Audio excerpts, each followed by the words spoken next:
L'important, c'est la conscience.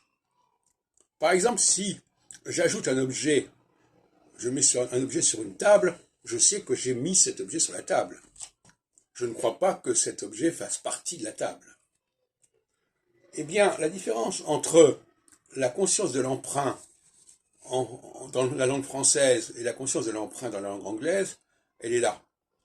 Les Anglais emploient des mots français sans être conscients qu'il s'agit d'emprunt au français. Sauf dans des cas tout à fait spécifiques, mais qui sont minimes.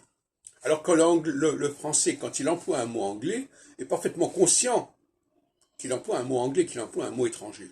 Et ça change tout. Parce que quand il y a des moments où il faut rajouter quelque chose, et des moments où il faut enlever quelque chose. Et si on ne sait pas ce qu'on a ajouté, on ne peut pas savoir ce qu'il faut enlever. Donc là, il y a une incohérence qui est fondamentale. Et c'est ce qui distingue, c'est ce qu'on pourrait appeler la conscience linguistique.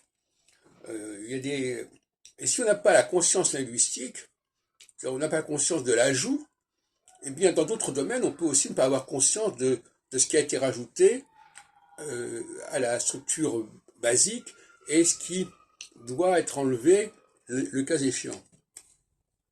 C'est ce que j'appelle donc l'histoire du contrat social, à ma façon, contrat entre les hommes sur Terre et les hommes qui viennent du ciel.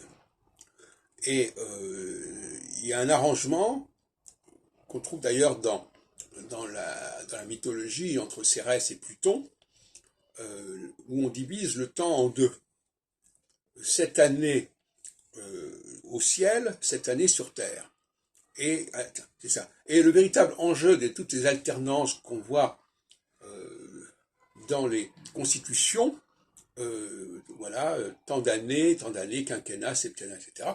Tout ça, en réalité, ne fait sens que par rapport à ce contrat social initial.